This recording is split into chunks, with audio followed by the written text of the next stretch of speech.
Olá, amigos do canal G. Vital. Então agora entramos no terceiro vídeo desta série sobre a morte de Deus, que Nietzsche falou que Deus morreu, e estamos aqui tentando fundamentar, mostrando o que aconteceu historicamente ali, principalmente no século XIX, onde houve um plano lá no século XVIII, na Revolução Francesa, de se criar uma nova ordem. Então Deus tinha que ser banido. Então a ideia é que Deus fosse substituído, mas para que ele fosse substituído, era necessário esvaziar o coração do homem, destruindo todos os valores, todas as tradições, tudo aquilo que representava Deus, que tornava Deus real na sociedade. Então eles se utilizaram da ciência. Então tudo que diz respeito a Deus era uma ilusão, eram meros preconceitos criados pelo homem, eram crendices, ilusões, superstições, ou seja, eles falavam que era tudo, menos que era uma realidade. Então, Deus foi sendo substituído por aquilo que é científico. Olha aí a malandragem das ideias cientificistas, das ideias academicistas, que só vale o que eles disserem porque é científico. Então, se você acredita em Deus, você pode ser o maior físico do mundo. Você não passa aí de um negacionista, de alguém que tem crendices na sua cabeça, porque o que vale é o que os progressistas dizem. Então vamos lá. Vamos começar aqui com a ideia do socialismo, do comunismo, Eu coloco sempre aqui à esquerda, século XIX, e o assassinato de Deus. Vamos lá. Eu quero começar com essa frase aqui de Marx, esse pensamento tirado do Manifesto do Partido Comunista, pelo menos no meu livro, está na página 44. Olha o que Marx vai dizer aqui. E olha como Deus vai sendo assassinado através da filosofia e desses pensamentos. Marx vai dizer assim, eu separei aqui, gente, por cores, porque isso aqui é um texto só, mas em cada cor nós vamos fazer aqui uma análise muito curiosa, que diz assim: o contínuo revolucionamento da produção, o abalo constante de todas as condições sociais, a incerteza e a agitação eternas distinguem a época burguesa de todas as precedentes. Só para a gente entender aqui, Marx começa esse pensamento aqui dizendo que esse contínuo revolucionamento, porque ele acreditava que a revolução ela tinha que ser contínua, a revolução não pode parar. Ele vai dizer que todo esse contínuo, esse abalo de todas as condições sociais, a incerteza, a agitação, ele quer dizer que esse período revolucionário, ele vai distinguir essa época de revolução, de agitação, vai ser distinta de todas as que foram antes. E olha por quê. Olha aqui, eu coloquei em preto aqui, tá aqui, olha só. Todas as relações fixas e cristalizadas, observe isso. Todas as relações fixas e cristalizadas com o seu séquito de crenças e opiniões, tornadas veneráveis pelo tempo, são dissolvidas e as novas envelhecem mesmo antes de se consolidarem. Atentem para isso. O que Marx está dizendo? Que todas as relações fixas e cristalizadas, ou seja, aquilo que é sólido, aquilo que para você é algo duradouro, aquilo que para você é algo permanente, aquilo que para você é real, ou seja, é fixo e cristalizado, porque para você é muito claro, para você é verdadeiro. Marx está dizendo que todas essas coisas, com tudo aquilo que segue de crenças e tudo aquilo que pode ser venerável pelo tempo, Marx vai dizer que são dissolvidas. O que ele está dizendo é que tudo isso vai ser dissolvido por esse período revolucionário. Que esse período de agitação, de revolução, vai dissolver tudo que você tem como fixo e cristalizado, vai ser dissolvido. E ele diz que as novas, elas vão ser dissolvidas, elas vão desaparecer antes de envelhecerem. É isso que a revolução faz. É isso que Marx está dizendo. Vamos lá ver agora o que está escrito aqui em verde. Tudo que é sólido e estável se volatiliza. Tudo que é sagrado é profanado. Veja, tudo que é sólido e estável se volatiliza. Aquilo que você tem como sólido, os seus valores, as suas crenças, as suas tradições, Karl Marx está dizendo, vai se volatilizar, vai se tornar volátil. Volátil é essa capacidade que na química é dita dessa transformação, ou seja, do estado sólido para um estado gasoso. É aquilo que evapora. Tudo que é sólido vai se desmanchar no ar. Sabe, é isso que a revolução faz, é isso que as agitações fazem com aquilo que você tem como algo de sagrado, de estável, de fixo, de sólido. Nada permanece como era. Tudo vai ser destruído. É isso que Marx está dizendo. Vamos lá. Em azul escuro, ele vai dizer, ou seja, tudo que é sagrado e profanado, né, que já se desmanchou, em azul ele vai dizer: e os homens são finalmente os obrigados a encarar com sobriedade e sem ilusões a sua posição na vida, suas relações recíprocas. Ou seja, depois que tudo for destruído, depois que as suas crenças, que os seus valores morais, depois que tudo aquilo que você acredita, que a sua fé for destruída, aí você, os homens, serão obrigados a encarar o mundo com sobriedade, porque tudo foi destruído. O que ele está dizendo é que nós encaramos a vida, sabe como é que nós olhamos a vida? Nós estamos embriagados pela fé, nós estamos com a mente deturpada pela crença em Deus, nós estamos com a mente confusa, sabe? Estamos ainda anestesiados pela religião, por acreditar nesse Deus que nos empobreceu. Mas Marx está dizendo que quando isso for destruído, nós vamos olhar o mundo de forma sóbria, porque por enquanto somos como bêbados, que somos influenciados por isso. Então, ou seja, é onde eu sempre digo, no marxismo, no socialismo, no comunismo, não há liberdade, porque segundo ele, aquilo que você crê é uma ilusão criada pelo próprio homem, e eles acreditam que eles precisam te libertar, ainda que você não queira, porque é para o seu bem, tudo é para o seu bem. Até hoje, é o que está acontecendo no mundo, é para o nosso bem que eles estão fazendo tudo isso. Um dia nós vamos entender o bem que eles querem de nós. Vamos lá. Sem dúvida, as ideias religiosas, morais, filosóficas, políticas, jurídicas, etc., modificaram-se no curso do desenvolvimento histórico. Entretanto, olha só, a religião, a moral, a filosofia e a política e o direito sempre sobreviveram a essas mudanças. Eu vou frisar aqui duas palavras. A palavra modificaram-se e a palavra sobreviveram a essas mudanças. Marx está dizendo o seguinte, que as ideias religiosas, morais, filosóficas, enfim, o que ele quer dizer é que essas ideias elas se modificaram no decorrer dos anos. A cada época, a cada sociedade, elas se modificaram. Mas ele está dizendo que, apesar de modificarem-se, elas sempre sobreviveram. Aí ele vai concluir aqui dizendo o seguinte: o comunismo, porém, acaba com as verdades eternas, acaba com a religião e a moral, ao invés de lhes dar uma nova forma. E isso contradiz todos os desenvolvimentos históricos anteriores. E aqui ele está dizendo que a religião, ela sempre sobreviveu apesar de se modificar. Mas ele está dizendo que agora, com o comunismo vai acabar com as verdades eternas, vai acabar com a religião e vai acabar com a moral. E isso ele está dizendo, isso vai contradizer, isso vai ser diferente, isso vai ser uma época totalmente nova como nunca houve. É para isso que nós estamos caminhando, para o fim das verdades eternas, da moral e da religião.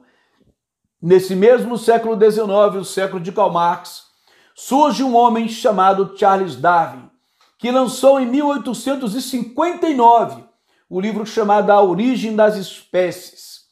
Apesar de que existem diversos questionamentos sobre essa teoria de Darwin, que é uma teoria sim, embora muitos não queiram aceitar, porque Darwin era cientista. Então, a partir de agora, só vale o que esta ciência diz. Ele era um progressista. Darwin era progressista. Então, vejamos. Darwin, ele cria a ideia de que o homem é apenas uma evolução. E eu queria que você entendesse que quando Darwin diz que o homem é apenas uma evolução, Darwin dá a martelada final. Para mim está aqui o pior dos piores, o pior o mais maligno de todos os conceitos. Porque entenda uma coisa comigo. Quando Darwin afirma, na condição de cientista, apesar de todas as incoerências, apesar de todos os questionamentos que existe, Darwin, quando diz que nós somos apenas fruto de uma evolução, Darwin está dando a martelada final na cabeça de Deus. Darwin está dando a punhalada final em Deus. Porque veja bem, se eu sou fruto de uma evolução, logo já não existe mais de transcendente na minha vida. Se eu sou fruto apenas de uma evolução, acabou-se os valores morais. Acabou-se qualquer noção de Deus. Não faz mais sentido nada que é sagrado. Não faz mais sentido se falar em Deus, em religião, em família cristã, em valores cristãos. Não se faz mais sentido falar em nada que seja transcendental, porque Deus não existe. E Darwin está dizendo, provando, segundo ele, que nós somos apenas fruto de uma evolução. Então não há que se falar mais em valores morais mesmo. Você está entendendo como o século XIX ele foi construído? O século XIX foi construído para assassinar Deus. Lembra lá atrás quando eu disse, lá no início do século XIX, quando eu falei que Augusto Conte disse que a ciência substituiria a religião e Deus estaria eliminado irrevogavelmente da sociedade? Olha Deus sendo eliminado aqui. Pelo amor de Deus, estudem e vejam. É tudo uma articulação para tirar Deus da consciência do homem. É um movimento demoníaco. É um movimento satânico, diabólico, que declaradamente diz que quer eliminar Deus. Não foi uma coisa espontânea, natural, de forma nenhuma. Eu me recuso a acreditar nisso, porque eu poderia colocar aqui muito mais coisas, mas eu não coloco para o vídeo não ficar tão extenso. Mas eu estou trazendo talvez o essencial, para que pelo menos você considere e pesquise. Se eu sou uma evolução, e eu poderia fazer aqui um vídeo mostrando um dos argumentos mais básicos possíveis para dizer nós não podemos acreditar que somos frutos de uma evolução. Não há fundamento. Há muito mais razão, há muito mais argumentos para acreditarmos que existe sim uma mente criadora, existe um ser criador, ainda que você não prove que Deus exista. Mas há muito mais argumentos para acreditar numa criação do que numa evolução, que do nada simplesmente fez surgir todo o espetáculo que é a própria natureza, as leis da física e o próprio funcionamento do organismo humano.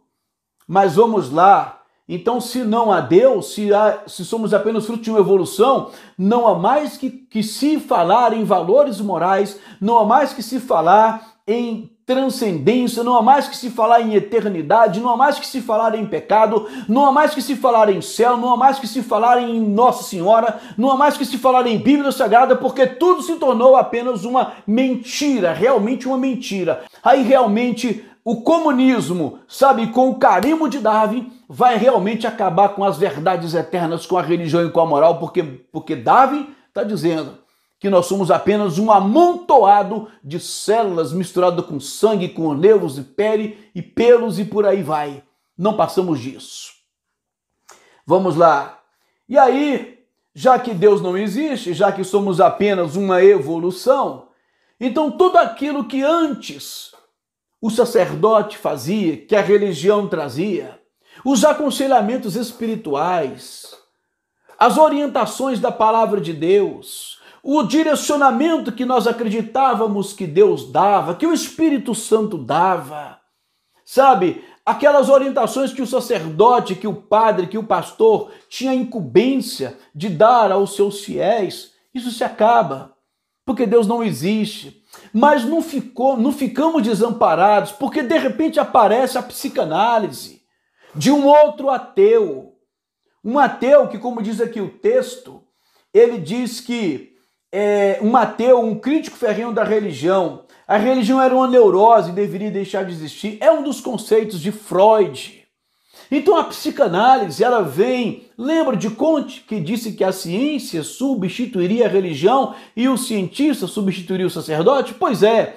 Então agora Freud, ele vai trazer a solução para os problemas da nossa psique, da nossa mente, os nossos conflitos emocionais, os nossos sentimentos mal explicados, né? As nossas neuroses, todos esses problemas de ordem emocional.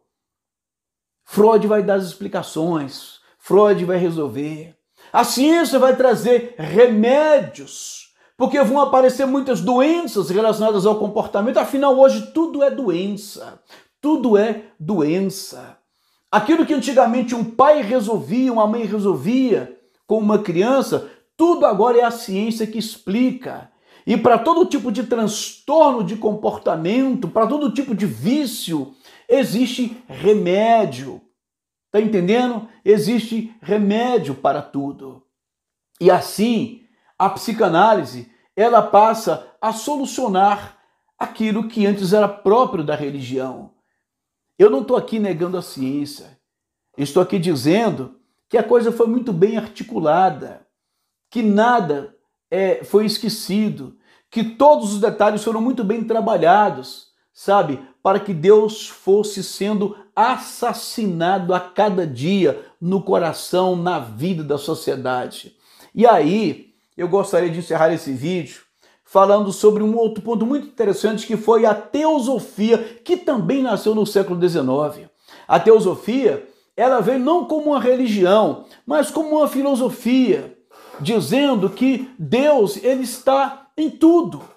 A teosofia nega a ideia de um Deus criador. Por quê? Porque nós sabemos que, na verdade, Helena Blavatsky, que foi a criadora ali da teosofia, que foi trazer argumentos gnósticos, que vem lá da Babilônia, da Pérsia, do Egito, esses elementos da cultura oriental, uma cultura totalmente mística. E aqui eu não quero fazer crítica à religião de ninguém, mas eu quero dizer que a teosofia veio para trazer essas ideias, essas concepções místicas do Oriente, veio trazer para o Ocidente.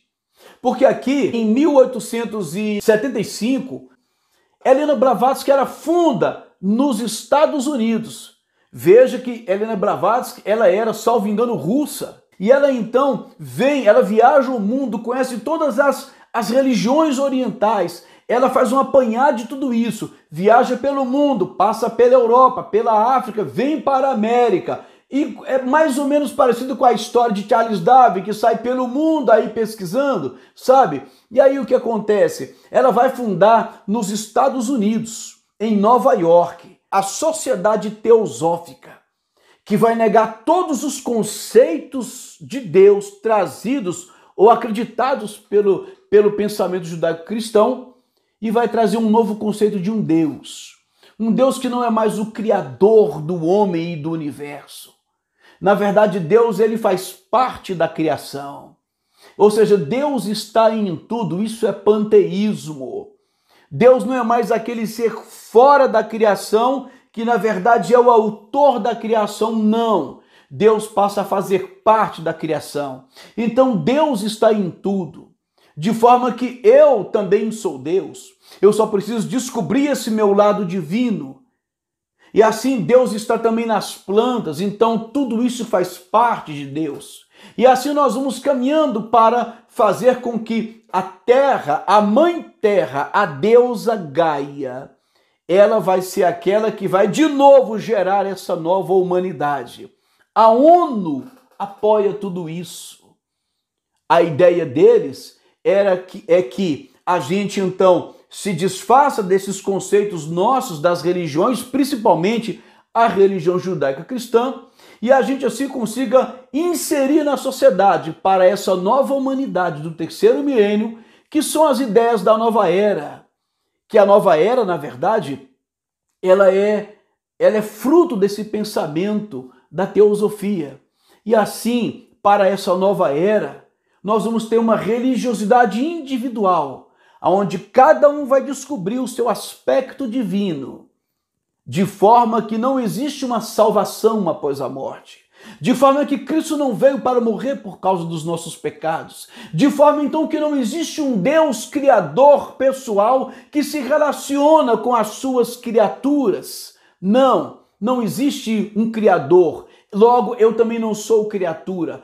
Todos nós somos fruto desse processo, e assim o que nós vamos vendo é que todas essas teorias, essas práticas orientais, místicas do Oriente, que é próprio do Oriente, está invadindo o Ocidente. E aos poucos, aqueles que se dizem crentes em Deus e até os próprios cristãos, eles começam a adotar essas práticas, porque começam a encontrar energias, forças, virtudes em diversos locais e até objetos. E a cada dia que passa, Deus vai se tornando um ser mais distante. E então, essa nova forma de se acreditar em Deus, essa nova forma de se pensar Deus, ela começa a ocupar, a substituir a ideia de um Deus criador, que é fora da criação, porque ele é o autor da criação. Isso está se acabando. Só uma pausa aqui, só um detalhe, é que eu printei aqui nessa imagem a frase, a criança nasceu, aleluia. Isso eu ouvi numa palestra da professora Lúcia Helena Galvão. Eu não estou aqui fazendo nenhuma crítica à professora Lúcia Helena, pelo contrário, eu até acompanho, embora eu já percebi que ela tem ideias religiosas ou de fé muito diferentes das minhas, eu acredito, né? Mas é uma excelente professora, conhece muito, mas numa das suas palestras, quando ela falava sobre teosofia, ela disse no seu vídeo, e eu printei, ela disse que quando Helena Blavatsky fundou a Sociedade Teosófica em Nova York, em 1874, ela disse isso, ela escreveu, a criança nasceu, aleluia. E eu fiquei de fato intrigado. Eu fiquei de fato assim, pensando o que Helena Blavatsky quis dizer com a criança nasceu. Que criança seria essa? O que Helena Blavatsky será que estava gerando com a criação da teosofia? É uma frase que me deixou encabulado. Mas assim, a gente percebe que tudo isso foi criado no século XIX. E aí você vai entender por que foi que Nietzsche terminou o século XIX dizendo que Deus morreu. E ele diz claramente, Deus morreu e nós somos os seus assassinos. É nesse sentido, meu irmão, minha irmã, meu amigo, minha amiga que está me ouvindo aqui. É nesse sentido que eu disse, Nietzsche tem razão. Ele tem razão. Deus realmente morreu no coração de muitas pessoas. E está morrendo a cada dia mais no coração de muitas pessoas. Muitos que inclusive se dizem crentes em Deus, que se dizem até cristãos, estão substituindo todos os valores que eram sagrados, que eram bíblicos, que eram para a gente antes eram inegociáveis. Nós estamos permitindo que sejam substituídos por aquilo que vem sendo colocado, por esta ciência. Porque tudo que vem do progressismo é científico, deve ser dado crédito e deve substituir a nossa fé, que é apenas uma ilusão, segundo eles. Infelizmente, eu tenho que dizer que Nietzsche tinha razão. Deus está sendo assassinado. E nós, eu diria, quando não somos os seus assassinos, como disse Nietzsche, eu digo, nós muitas vezes somos cúmplices da morte de Deus. Como eu ainda acredito num Deus criador, num Deus eterno, e num Deus que há de julgar essa humanidade, e que tudo que está acontecendo é também cumprimento da sua palavra, porque a humanidade se afastou dele. A humanidade preferiu dar crédito àquilo que vem com o título, o rótulo de científico. Então, como eu acredito nele, eu digo, e como sempre digo no fim dos meus vídeos, que ele, que Deus, o eterno Criador dos céus, da terra e de cada um de nós, que ele abençoe a cada um de nós.